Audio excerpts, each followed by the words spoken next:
नमस्कार, आप देख रहे हैं SSN24 न्यूज चैनल। बांकीपुर विधानसभा चुनाव के परिणाम जो आने थे वो तो आ गए, लेकिन भारतीय जनता पार्टी के नेताओं में हताशा बरकरार। तभी तो बिहार के एक सांसद सह केंद्रीय मंत्री का बयान है कि देख लेते हैं कि किस तरह से बांकीपुर का विकास करके वो बांकीपुर को बंगलौर बना देंगे।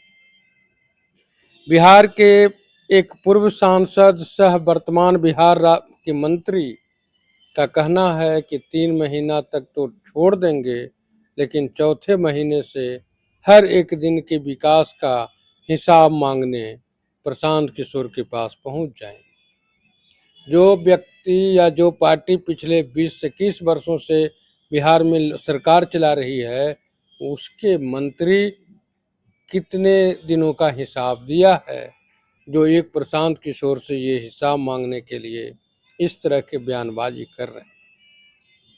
दूसरे तरफ हमारे देश के कई हिस्सों में, कई राज्यों में बाढ़ की स्थिति भयानक है, खास करके असम में।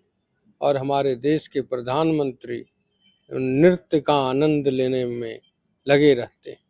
विदेश जाएं वहाँ नृत्य, देश के किसी हिस्से में जाएं वहाँ भी नृत्य। कुछ लोगों का मानना है कि वह नृत्य इसलिए देखते हैं कि वहाँ के नृत्य जो कल्चर है उसका वो बढ़ावा दिया जा सके। तो बढ़ावा देने के लिए 13-13 हजार बालिकाओं को सड़क पर नृत्य करवाना, क्या यह बढ़ावा देने की बात? इस तरह के कई मुद्दे हैं, इन मुद्दों पर चर्चा करेंगे। चर्चा में हमारे साथ हैं उच्च न्यायालय के अधिवक्ता सह कांग्रेस नेता सत्येंद्र कुमार जी और कांग्रेस के वरिष्ठ नेता अरुण पाठक जी। सर, आप दोनों का हमारे चैनल में स्वागत। बहुत बहुत धन्यवाद सर आपका। बिहार में नितिन नवीन के राज्यसभा चले जाने के बाद बांकीपुर विधानसभा सीट खाली हुआ और उस पर चुनाव हुए, और चुनाव के जो परिणाम आए, प्रशांत किशोर चुनाव जीत गए। कई तरह की बातें सामने आई, कई क्या क्या बयानबाजी चलता रहा पूरे चुनाव परिणाम के बाद भी बयानबाजी चल रहे हैं भारतीय जनता पार्टी के नेताओं की ओर से। क्या कहेंगे सर? देखिए, मैंने भी भारतीय जनता पार्टी के नेता मत कहिए, बिहार सरकार और भारत सरकार के मंत्रियों का सुना है बयान। जी। मुझे बड़ी घोर आश्चर्य होता है कि ये लोग इतने अनुभवी लीडर हैं, मंत्री के रूप में भी और MP MLA के रूप में भी, इसके बावजूद इस तरह की बातें कर रहे हैं। जैसे माननीय रामकृपाल जी ने कहा कि 3 महीने के बाद मैं हिसाब किताब लेना शुरू कर दूंगा। अरे भैया, आप हिसाब किताब जरूर लीजिए एक MLA का, लेकिन as a minister, as a MP, as a MLA आप भी तो अपना हिसाब किताब दीजिए।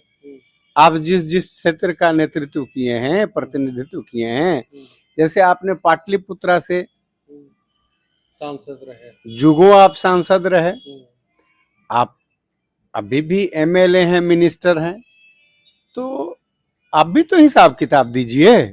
आप कितना काम कर रहे हैं, सबसे पहले रिस्पॉन्सिबिलिटी तो आप ही की बनती है। एक MLA क्या कर सकता है? मुद्दों को ज्यादा से ज्यादा मुखर होकर के सरकार के समक्ष रख सकता है विधानसभा में। उसके बस का तो यही है। उसके बस का ये नहीं है कि फंड एलोकेट करके और वहां कुछ खड़ी कर दे। ये तो सरकार का काम है। तो हम लोग देखेंगे कि ये सुझावों को कितना मुस्तैदी से बिहार सरकार और भारत सरकार करती है। हमारे मंत्री एक भारत सरकार के भी हैं, उनके काम तो ऐसे हैं जो शायद ही लोगों को पता चले कि हाँ उनका कौन सा विभाग है, ये भी नहीं पता चलता है। और वो भी बड़ी उटपटांग बोलते रहते हैं, ऐसी ही बेवजह बातें। भैया, आप लोग क्या कर रहे हैं उसका परिणाम तो सामने है कि आपसे नई पार्टी गठित हुई है, उसको आपसे 1.5 गुना ज्यादा वोट आया। जहां आप 52,000 वोट से पिछले चुनाव जीते थे, जहां के लीडर का कद बहुत ऊंचा हो गया और पहले बीजेपी के नेतृत्व में शासन नहीं था, जेडीयू का शासन था नेतृत्व में, अब आज के डेट में बीजेपी के नेतृत्व में शासन है, तब इतनी बुरी तरह से हारे। तो दिख रहा है कि आप में क्या क्षमता है, कितने आप जनता के मुद्दों से उसके प्रति सिंसियर हैं, उसको सुलझा रहे हैं, समाधान कर रहे हैं। ये तो स्पष्ट इस चुनाव के रिजल्ट से ही दिख रहा है। और दूसरे बहुत सारे मुद्दे हैं ही।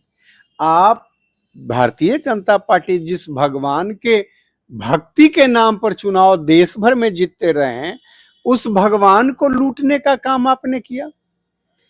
भाई चंपत राय जी ने 84 करोड़ रुपया खर्चा करके चारागाह खरीदा। ट्रस्ट के पैसे से अयोध्या जी में चारा के लिए आपने चारागाह खरीदा और एक गाय नहीं पोसे हुए हैं।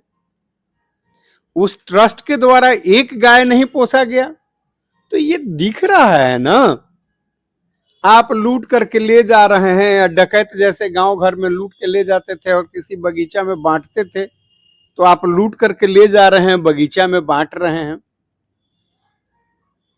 आपका बिना रजिस्टर्ड ऑफिस दिल्ली में सैकड़ों करोड़ रुपया के लागत से बन रहा है। लोग तो कह रहे हैं कि यहीं से ले जाकर के उसका बनवा रहे हैं।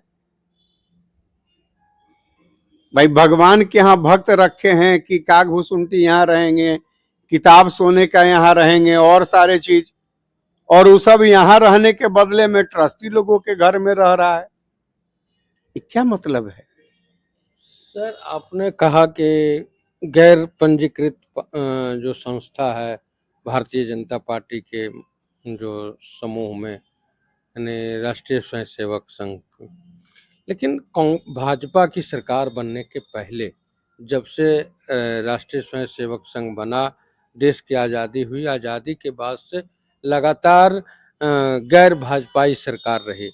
उस संस्था जो गैर पंजीकृत है उसे बैन करने का काम उस समय की तत्कालीन सरकार क्यों नहीं की? इसका मतलब थोड़ी है ऐसा है श्याम जी कि पहले वाले लोगों से छूट गया तो अभी भी छोड़ दे। पहले वाला से छूट गया तो अभी जो जिसके संज्ञान में आया है वो भी छोड़ दे। अभी तो उसके ही लोग हैं वो। नहीं, अभी जो है भाई कांग्रेस का एक मिनिस्टर ने तो उठाया बात, गृह मंत्री ने कर्नाटक में, कि भाई रजिस्ट्रेशन होना चाहिए ना। कैसे चला रहे हैं आपका हिसाब किताब तो होना चाहिए। FCRA वगैरह से अब बहुत जगहों से पैसा आ रहा है। भारत सरकार के ऑर्गेनाइजेशन ये इंडियन ऑयल से आपको 668 करोड़ रुपया मिला। ये सर एक अजीबो-गरीब बात नहीं लगती कि जिस तरह से गैर रजिस्टर्ड संस्था और उसका बैंक में खाता खुल जाना और उसके खाते पर दूसरे देश के पैसे का विमुद्रीकरण हो जाना, ये सब एक अजीब सा नहीं लगता? नहीं, खाता तो खुल सकते हैं।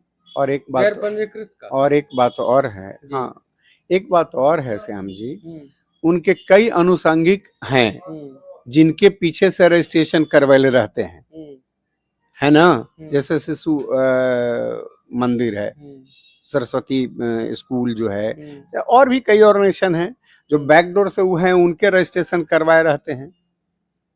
लेकिन अभी तो RSS के नाम पर सीधा राष्ट्रीय स्वयंसेवक संघ के नाम पर 668 करोड़ रुपया इंडियन ऑयल ने दिया। अब सरकारी फंडों का जो वहां मिल रहा है इसकी बात है ना। पहले ये नहीं होता था। जैसे प्रधानमंत्री रिलीफ फंड था, सरकारी संस्था, उसको फंड मिलता था। मोदी जी आए तो इन्होंने एक PM केयर फंड कर दिया, ऑफिस का एड्रेस दे दिया वहीं, जो राइट टू इंफॉर्मेशन एक्ट में दे भी नहीं सकते हैं। और सरकारी भारत सरकार का ऑर्गेनाइजेशन से उसको चंदा भी ले लिए, उसमें फंडिंग भी करवा लिया, आदेश दे दिए, सब डिपार्टमेंट के कर्मचारियों को भी देना पड़ा। तो इनके शासन में आने के बाद 12 साल से ये जो सारे चीज घपले बेतरतीब तरीके से हो रहे हैं, ये दुखद है जी। और इसका कोई हिसाब किताब ये लोग दे नहीं रहे हैं। और ये बातें उठी है, पहले जब दूसरे किसी की शासन थी तो दूसरे तरीका से लोग लेते थे। ऐसा नहीं है कि कोई सरकारी संस्था इनको देता था, प्राइवेट ऑर्गेनाइजेशन लोग मदद करते रहता था। सरकारी संस्थाएं विभाग जो है पैसे सीधे देते थे सोने, ये इनके समय में हो रहा है। सर, भारत की न्याय व्यवस्था इतनी मजबूत है कि एक पूर्व प्रधानमंत्री के ऊपर एक एफआईआर होता है और न्यायालय में कोर्ट मामला चला जाता है और उस मामले का फैसला आते आते पूर्व प्रधानमंत्री भी स्वर्ग सिधार जाते हैं और 12 साल उस फैसले को आने में लगता है। अगर एक प्रधानमंत्री के साथ इस तरह की व्यवस्था है तो आम लोगों को तो न्याय मिलता भी नहीं होगा। देखिए, भारतीय न्यायालयों में लगभग करोड़ों केस लंबित है अब तक। तो फिर जजों की संख्या बढ़ाई जानी चाहिए।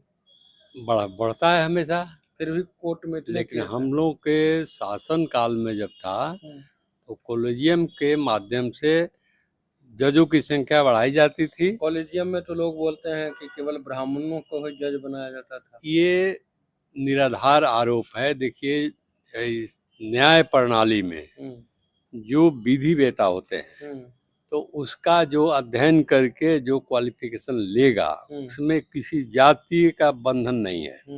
कोई भी पढ़ के लेगा। ब्राह्मण अगर बहुत ज्यादा पढ़ता है, विद्या का दान देता है और लेता है, तो ये आरोप लगाना निराधार है। विद्या का दान दिया जा सकता है, विद्या का दान देना है। और जो ब्राह्मण ही अगर पढ़ लेते हैं उसमें विधि वेता होते हैं तो वो रहेंगे। अगर वो किसी और समुदाय के लोग, मैं किसी समुदाय का नाम नहीं, अगर पढ़ते हैं तो आते हैं, इसमें कहाँ शक है। ये तो भारत का मनमोहन सिंह को जो न्याय मिलने में 12 साल लग गए, उस पर क्या कहेंगे? इसमें देखिए, 12 साल से यह सरकार जो भाजपा के नेतृत्व में डबल इंजन की सरकार है, उसको पहले इनपुट था कि यह निर्दोष हैं, इसको तो खाली बाउंडर किया गया। डॉक्टर मनमोहन सिंह लेट इतने योग्य व्यक्ति थे तो उनके अर्थव्यवस्था को रोका हुआ पर ये लोग राज कर रहा है। देखिए, मोदी जी शासन में आने के बाद पूरे संस्थानों को बेच दिया और कुछ को खरीद लिया।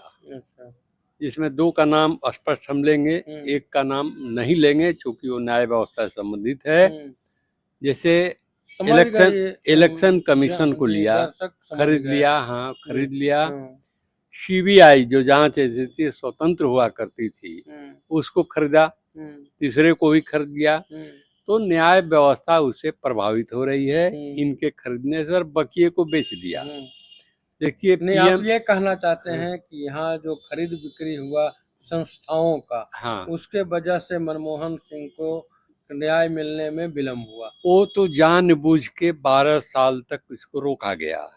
जब से माननीय प्रधानमंत्री नरेंद्र मोदी जी आए तो उस मामले को ठंडे बस्ते में डलवा दी, क्योंकि उसी समय तो उन्हीं के रीजन में हुआ था। उसी समय फाउंडिंग में मिल गया था। यह 90 दिन में मिल चुका था कि मनमोहन सिंह इसमें निर्दोष हैं, कोई किसी तरह का आरोपित नहीं है। मनमोहन सिंह कम बोलते थे, बहुत ज्ञानी व्यक्ति थे। वो तो जी ठीक है, लेकिन न्याय मिलने में जो देर हुआ यह तो रोका गया था। बीजेपी के डबल इंजन के सरकार के द्वारा रोका गया था। अच्छा। वो बहुत ज्यादा रोकने के ऊपर में न्यायालय का भी एक सीमा होता है, उस सीमा से ज्यादा रोक नहीं सकती है। उसको सुनाना पड़ा और देश की जनता को पटल में लाया गया कि वह निर्दोष थे, यह मामला बनता ही नहीं था। भाजपा या गैर कांग्रेस में बीपी सिंह से लेकर मैं देखा हूँ, बीपी सिंह ने भी बार बार ये हर देश में घूम के कहते थे कि स्विस बैंक में राजीव गांधी का खाता है, हमारे पास नंबर है, और उसको पॉकेट में रख लेते थे। कौन कहते थे? बीपी सिंह। अच्छा। पूर्व प्रधानमंत्री बीपी सिंह कहते थे कि राजीव गांधी का स्विस बैंक में खाता है, जिसका नंबर हमारे पास है। एक पुड़िया रख ले रहती इतना बड़ा, फिर उसको इसे दिखा करके रख लेते थे। वो झूठ ही झूठ बोले, जबकि उसमें भी फाउंडिंग आ गया कि वर्कफोर्स में राजीव गांधी का कोई लेना देना नहीं था, कोई मामला नहीं बनता था, यह स्पष्ट हो गया। समय लगा, अंतराल में हुआ, लेकिन जो भाजपा का लोग है, देखिए भाजपा एक पार्टी है, 102 उसका प्रोपेगेंडा एजेंसी है, प्रोपेगेंडा एजेंसी है जो बिना पंजीकृत है, पंजीकृत वो सब नहीं है। आरएसएस का पंजीयन नहीं है, लेकिन फिर भी स्वयं मुखे कानून बना दिए हैं, खाता भी खुलवा दिए, सब कुछ कर दिए, उससे करोड़ों रुपया, अरबों रुपया अभी तो विदेशी खाताओं से मनाया गया। सुनने में आता है कि जो उसके आरएसएस के जो संचालक हैं, जिसे संघ चालक बोला जाता है, उन्हें जेड सुरक्षा भी मिला हुआ है सरकार के खर्चे पर। ये तो कानूनन भी गलत है, नैतिक भी गलत है। ये भाजपा के नेताओं का पूर्णतः नैतिक पतन हो गया है और जैसे मन करता है उसे चलाते हैं। बताइए, आज तक कोई प्रधानमंत्री अपने चेहरे का मेकअप या कपड़े में जितना पैसा और पूरे दुनिया जितना घूम लिए सरकारी खर्चे पर, अमेरिका का प्रधानमंत्री भी उतना नहीं घूमे हैं। वो अपने पूरे कार्यकाल में मात्र 5 गो विदेश की यात्रा किए और इजराइल का प्रधानमंत्री 4 गो विदेश की यात्रा किए हैं सरकारी पैसे से। और ये इतने घुमक्कड़ हैं कि पूरे कार्यकाल में अरबों रुपया पूरे पृथ्वी का चक्कर लगा लिए, करीब करीब हर देश चले गए, शौक मिटा लिए, क्योंकि यह भूखड़ हैं और देश का पैसा को अर्न करके या देश का पैसा को ठग करके जनता से टैक्स के रूप में, ये रूप में, वो रूप में सारा अंडानी अंबानी को दे रहे हैं। बताइए, ये अंबानी जो है ये कहते फिरते हैं कि हम इतने कंगाल हो गए हैं कि हम अपने पत्नी का गहना बेच के खा रहे हैं और 75,000 करोड़ माफ करवा लिए, सरकार से माफ कर दी। उसमें किसको हिस्सा मिला? मान लीजिए मिट्टन पोल हो, देश की सरकार जाएगी तब तो इसका हिसाब तो देना होगा ना। यही स्वर्ग है, यही नरक है, सब कुछ यही हिसाब देना होगा, भागने भी नहीं देंगे। सत्ता जाएगी। मैं आपके माध्यम से, अन्य चैनलों के माध्यम से शुरू से कहते रहा हूँ कि देश मिट्टन पोल की तरफ बढ़ रहा है। आज छात्रों का जो जीजेन है, जो आंदोलन है, यह आंदोलन एक बाहरी अंगारा बनने जा रहा है और इसमें इन लोगों का सफाया हो जाएगा, भागते नहीं बनेगा। आज क्या स्थिति है? स्टेफिन फाइल का कुछ साबुत इंडिया आ चुका है जो किसी के पास है और संसद में है। प्रधानमंत्री, गृह मंत्री संसद के अपने कार्यालय में होते हैं लेकिन संसद के फ्लोर पर नहीं जाते हैं। ये डर है कि वो दिखा देंगे। जी, दूसरे प्रश्न के साथ आपसे मिलते हैं। सर, अभी घोषणा की गई है, मोहन यादव जो मध्य प्रदेश के मुख्यमंत्री हैं, कि जो भी छात्र किराए में रहते हैं उन्हें उनकी किराया जो है सब मध्य प्रदेश की सरकार देगी, लेकिन उसमें कंडीशन है कि जो सामान्य जाति के लोग हैं, विद्यार्थी होंगे, उन्हें यह सुविधा से वंचित रखा जाएगा। क्या कहेंगे आप? मैं तो यही कहूंगा कि विगत 12 वर्षों से देश में शासन बैकवर्ड प्रधानमंत्री का है। वो कहते हैं खुलेआम कि मैं बैकवर्ड जाति से हूँ। ये पहले प्रधानमंत्री इस देश में हैं जो अपनी जाति की बात करते हैं। मैं उनसे आग्रह करता हूँ, मोहन यादव से, प्रधानमंत्री जी से, कि अगर उन्हें दिक्कत है ब्राह्मण से तो क्यों ना सब पिछड़ों को ब्राह्मण जाति बना देते हैं, वही ब्राह्मण बन जाए, वही सब लोग ब्राह्मण बन जाए और ब्राह्मण को पिछड़ा बना दे। जो मना है बनाने का बनावे। लेकिन अगर ब्राह्मण लगता है कि सब लूट ले रहा है तो अपने जात को ब्राह्मण बना दे, सब लूट ले ब्राह्मण बन के। ये सब ढकोसला है। नहीं कुछ करना है तो, अरे अगर करना ही था तो शिक्षा ठीक है, आप सामान्य जाति को छोड़िए, पिछड़े वर्ग और दलित वर्ग वगैरह जो भी हैं, जो सक्षम नहीं है, लेकिन अगर आप अरबपति हैं, उनको भी कहिए कि किराया का देंगे हम, ये ना कहिएगा, उसमें जन्म लिए हैं तो पहले तो उनको तो सब दीजिए, मुफ्त में शिक्षा दीजिए, सामान्य वर्ग की बात छोड़िए। आप बैकवर्ड में और दलितों में कंप्लीट जितने इंस्टीट्यूशन हैं उनका माफ करिए पैसा, कहीं भी वो इंजीनियरिंग में पढ़े, मेडिकल में पढ़े, कहीं भी पढ़े, आप पैसा दीजिए, फीस तो दीजिए, ट्यूशन फीस और भोजन का दीजिए, ये सब कीजिए। हम लोग सामान्य वर्ग वाले जो लोग हैं कितना हो गरीब रहेंगे, अपना इंतजाम करेंगे। आप तो सत्ता में, मोहन यादव जी भी पिछड़े हैं, वो करें, क्यों नहीं कर रहे हैं? कौन उनको रोका हुआ है इतने दिनों से? जो मन है सो रोज कानून बना रहे हैं, गाली गलौज कर रहे हैं दूसरे किसी को। यूजीसी क्या बनाया उन्होंने? यूजीसी जो बनाया वो क्या है? कटुता मिटाने के बदले कटुता बढ़ाने का काम उन्होंने किया। 81% पिछड़े लोगों पर ये आरोप है कि आपने दलितों को प्रताड़ित किया यूनिवर्सिटी में, तब उनको आप दलित के श्रेणी में रख रहे हैं। उस 81% को आप फ्री कर रहे हैं। दलितों पर सोच लीजिए कि कितना अत्याचार बढ़ जाएगा। उन 81% लोगों पर भी कुछ नहीं होगा तो।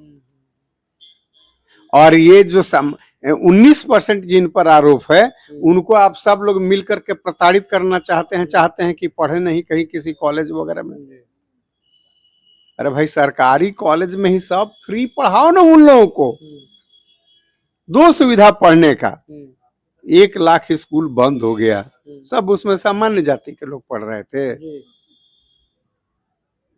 इन लोगों को कहीं कुछ करना नहीं है, कुछ किसी को देना नहीं है, अपना पेट भर नहीं रहा है, कर्जा लेके दुनिया भर से 1.5 लाख करोड़ से ज्यादा का कर्जा ले लिया अपने मित्रों को बांटने के लिए, केवल बांटने के लिए, कहीं किसी गरीब गुरबा के लिए कहीं कुछ नहीं, सब झूठा ढकोसला है। मध्य प्रदेश में मोहन यादव के बारे में क्या है? जमीन खरीदने का और सारे चीज घोटाले उटाले का, उन सब चीजों का जांच करवाओ ना। एक भी देश में एक भी घोटाला को बीजेपी सरकार जांच नहीं करवाती है। पहले फ्रॉड अफसरों को मिला करके उल्टा सीधा केस करवाया और देश को तबाह किया। 2G कोलजी में क्या है? इनके शासनकाल में कोर्ट में तय हुआ कि नहीं, सब घोटाला नहीं हुआ था, और उस आदमी से ये करवाया जिसको बीसीसीआई का अध्यक्ष बनाया, विनोद राय को। विनोद राय इतना इन लोगों से मिलकर के देश को तबाह किया। मैं व्यक्तिगत रूप से जानता हूं एक केस के बारे में। एक ईमानदार officer right to information act में मांगते रहे, जितने दिनों तक विनोद राय जी रहे वो नहीं दिए। 2 बार उन पर जुर्माना लगा, 5,000 और 25,000 का। पटना के एक एजी ऑफिस के एक अकाउंट ऑफिसर थे, उनका 2 बार जुर्माना भरा, लेकिन राइट टू इंफॉर्मेशन एक्ट में सूचना नहीं दिया। हालांकि वो जाकर के सुप्रीम कोर्ट से फिर डिसाइड हुआ और सारा चीज मानना पड़ा सरकार को, और उनको लोग डिसमिस कर दिया था। ईमानदार आदमी 5 वो अगर देश में होगा तो 1 वो होंगे, उनको डिसमिस कर दिया। बेईमानी करने के लिए सब कहता था, उन्होंने बेईमानी नहीं किया तो डिसमिस कर दिया। यही बेईमान आदमी देखिए। तो इन बेईमानों की जमायत जमा है। ये मोहन यादव हैं चाहे कोई यादव हो, ये तो खोजते ही हैं बीजेपी वाले हर एक जगह कि कितना लुटेरा हो ताकि लूट करके मेरा खजाना भरे। देख रहे हैं ट्रस्टी सब भी लुटेरा अयोध्या में रखे। अभियो जो रखे हैं जनरल सेक्रेटरी चंपत राय के हटा करके, वो एक सीईओ था पब्लिक अंडरटेकिंग का, उस पर 420 का केस है, अभी चल रहा है, खत्म नहीं हुआ। हालांकि अब खत्म हो जाएगा जब वही लोग के नेट में आई है तो, है ना। एक छोटा सा सवाल है, बहुत एकदम छोटा जवाब दीजिएगा, क्या समय ज्यादा हो गया, उधर कैमरामैन दिखा रहे हैं। कहना यह है कि अभी विधानसभा में जो सत्र चल रहे थे उसमें भूमिहार ब्राह्मण जो जाति है उसको लेकर के काफी हंगामेदार सेशन चला। आप क्या कहेंगे? भूमिहार के साथ उसका भूमिहार ब्राह्मण होना चाहिए या केवल भूमिहार होना चाहिए? नहीं, भूमिहार ब्राह्मण होना चाहिए। ये मामला पहले भी आया था, तो मैं सुवर्ण आयोग के अध्यक्ष से निजी तौर पर मिला भी था और हमने उनको कहा था कि ये बात भूमिहार ब्राह्मण होना ही चाहिए। गजट में भी यही है। तो आपका देखिएगा रिकॉर्ड, सरकार का जो जमीन का रिकॉर्ड होता है उसमें भी लिखा हुआ है भूमिहार ब्राह्मण, कोर्ट में देता है 52। तो ये तो है। अब इन लोग को तरह तरह के कुछ, ये तो उन्होंने कहा सही बात, इन लोग को कुछ काम करना नहीं है, सिर्फ जाति द्वेष फैलाना, विभाजन करना, ये काम है। तरह तरह की बातें उठा के, कोई किसी को ज्ञान नहीं है। जो बोले हैं ये बात विधानसभा में, मैं उनकी बड़ी सम्मान करता था, बहुत बुजुर्ग आदमी, माननीय है विजेंद्र यादव। यस, लेकिन वो भी मूर्खतापूर्ण बात करेंगे, महामूर्ख वाला, ये हमको जानकारी नहीं थी। वो बहुत, मैं शुरू से उनका मैं आदर करता हूँ, सम्मान करता हूँ, लेकिन इनके इस बयान से मेरी धारणा समाप्त हो गई कि वो कुछ पढ़े लिखे भी हैं। वो मोदी के तरह और सम्राट जी के तरह वो भी अज्ञानी व्यक्ति हैं। उसमें मैं यही कहूँगा, लेकिन जो नियमन है, जो रिकॉर्ड है, जो सरकार का गजट है, उसमें भूमिहार ब्राह्मण ब्रैकेट में 52 ये है। वो ब्राह्मणों का एक पार्ट यही होना चाहिए, सही यही होना चाहिए। ये झूठ मूठ का कोई करता है तो मैं, संसद चल रहा है, अब ऊपर उठ के हम बात करना चाहते हैं प्रधानमंत्री जी से कि संसद चल रहा है, आपने या भारत की न्याय व्यवस्था ने या भारत के संविधान में धर्म बदलने का प्रावधान है। मैं आज चाहूँ तो क्रिश्चियन धर्म, इस्लाम धर्म, सिख धर्म को अपना सकता हूँ, कोई धर्म को अपना सकते हैं। तो आप अब जात बदलने का ला दीजिए प्रस्ताव, कानून बना दीजिए, संसद में बहुमत है आपका। अगर हिम्मत है, औकात है, ये इच्छा शक्ति है और सच्चा जनसेवक हैं, तो आप जात बदलने का करिए। हम ST में शामिल होना चाहते हैं, और जो लोग ब्राह्मण बनना चाहते हैं वो आ जाए। अब तो जात बदलने का जब नियमन आ जाएगा तो हम भी जात में रहें, आपको खबर कर देंगे कि हम इस जात को अपना लिए। अब उसकी सुविधा हमको दे दीजिए। हम भाई को, हम जादव बनना चाहते हैं तो हमको बना दीजिए जादव, मोछ वोछ हम रख लेंगे, दूध गाय हुए रख लेंगे, दूध दुहेंगे, हम उसका कर्म करेंगे, उनका जो कर्म है गौपालक करेंगे हम। ये हिम्मत अगर जगा दे मोदी जी तो देश का 75% समस्या खत्म हो जाएगा। लेकिन इन लोग के हाथ से बहुत बड़ा मसला छूट जाएगा और देश जूता लेके रखे देगा इन लोग को पब्लिक। जैसे अभी के आंदोलन में भाजपा का झंडा, अब गाड़ी देखने पर जैसे लूट जाता था लोग मारने के लिए, तोड़ने के लिए, उस ढंग से इन लोग का स्वागत करेगा उसे ही आकर कि भाई ज्यादा कोई जात से दिक्कत है तो जाते खाली हो जाएगा, सब कोई दूसरा जात में चल जाएगा, आपको शिकायत तो खत्म हो जाएगी। ये हिम्मत दिखाएं प्रधानमंत्री जी, करें। मैं आपके माध्यम से उनसे ये मांग करता हूँ, जात बदलने का अधिकार प्रदान करें, जिस तरह से धर्म बदलने का अधिकार है।